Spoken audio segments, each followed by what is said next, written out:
Let's look at how this works with a curved edge. In fact, it's just the same.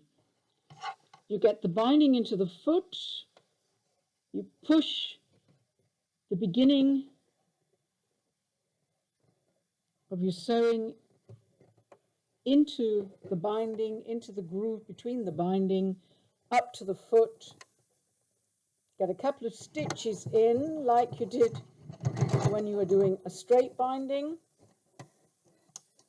And then you just have to perhaps go a little more slowly and make sure you're holding that binding, that you're feeding into the foot at an angle round the curve. Help it, as it were, to stay where you want it. Push it over to the left-hand side as you go, like you did with the straight one.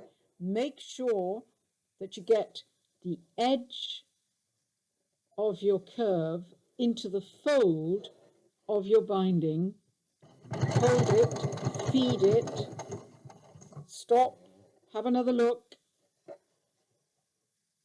feed it into the center, make sure your binding is nice and smooth, carry on up to where you're holding it roughly, same again. And this, it doesn't matter whether you're doing a concave or a convex curve, it works the same way. It's not really a problem if you feed it at this angle and hold it a little bit to help it along that left-hand edge. And as you can see, it's quick and easy.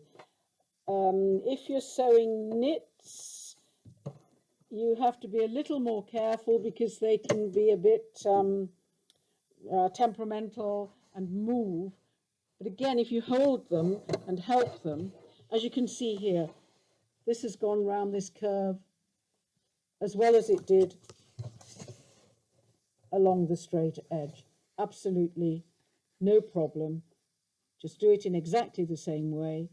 Give it a little help by holding the binding and your piece you're sewing against that left-hand edge of the foot. So I hope you all manage to get your bindings on. Practice a bit before you start working on your new t-shirt or dress or whatever it is you want to bind, because this is really a case of once you've done it a couple of times, you wonder why you ever thought it was difficult.